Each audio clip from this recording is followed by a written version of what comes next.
J'ai trouvé David, fils d'Ishaï, homme selon mon cœur, qui accomplira toutes mes volontés. Or, David, après avoir en son temps servi au dessein de Dieu, acte 13, 22, 36. Les deux déclarations que nous trouvons dans ces passages concernant le roi David ne lui sont pas particulières, mais elles montrent le type d'homme dont Dieu a besoin pour servir à son dessein. Il est dit qu'il était un homme selon le cœur de Dieu, qui accomplirait toutes ses volontés. C'est là la façon de Dieu de le définir. Il est des plus importants de voir comment Dieu le forma en vue de la part qu'il lui avait déterminée dans son plan, en rapport avec les responsabilités qu'il aurait à assumer.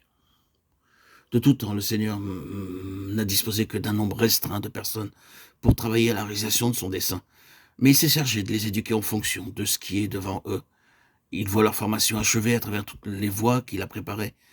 David fut oint sur l'ordre de Dieu par le prophète Samuel, dont le peuple avait rejeté l'autorité et les conseils. Ce fut donc à lui que revint le privilège de oindre l'homme selon le cœur de Dieu.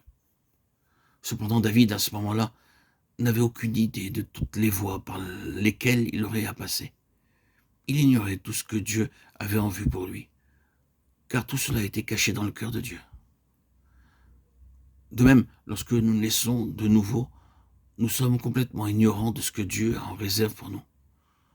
Nous ne savons rien de son plan, ni du rôle, ni des responsabilités qui nous seront confiées, ni de la place que nous occuperons dans son corps. Nous savons seulement que nos péchés sont pardonnés et qu'en lui, nous avons la vie éternelle. C'est là tout notre savoir. Le fait qu'il fût oint avec une corne d'huile est significatif. En effet, lors de l'onction de Saül, Dieu n'avait rien dit à Samuel à ce sujet, sauf qu'il aurait à le oindre afin qu'il soit roi sur Israël. 1 Samuel 9, 16.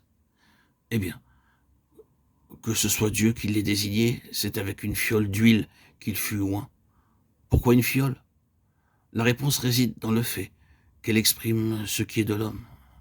Dieu donna à Israël un roi à l'image du cœur du peuple qui ne voulait plus que Dieu règne sur lui, car il voulait que ce soit désormais un roi qui les conduise comme les autres nations. 1 Samuel 8, 19, 20. Ainsi Dieu accéda à leur demande. 1 Samuel 8, 6, 7, 21, 22. Et ceci ne fut pas pour leur bien. Ainsi, ne croyons pas que tout ce que Dieu nous accorde est selon sa volonté et lui est agréable. Mais voyant nos mobiles et notre obstination, il y consent.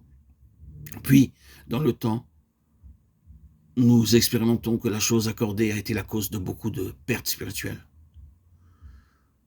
Dieu fut un roi pour Dieu. C'est ce que Dieu révéla à Samuel. Remplis ta corne d'huile et va, je t'enverrai vers Ishaï, le Bethléemite, car j'ai vu parmi ses fils un roi pour moi.